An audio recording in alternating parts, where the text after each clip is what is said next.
میں اپنے نوجوانوں کو کہہ رہا ہوں، میں اپنی خواتین کو کہہ رہا ہوں، میں اپنے بزرگوں کو کہہ رہا ہوں، میں اپنے بچوں کو کہہ رہا ہوں کہ جب تک آپ نے اپنے انصاف اور آزادی کے لیے جدوجہد نہ کی، ہمارے ملک کا کوئی مستقبل نہیں۔ میں انشاءاللہ پوری آخر تک اپنے ملک کے آئین کے ساتھ کھڑا رہوں گا، کیونکہ میری جہاد آج سے 27 سال پہلے تھی انصاف کے لیے۔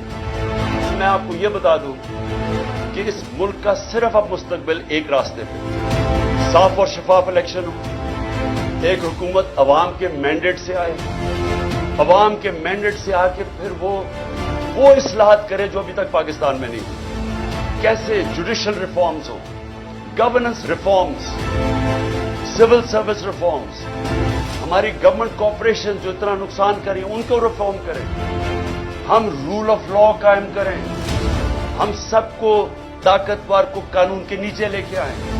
یہ سب سے بڑی ریفارم ہے۔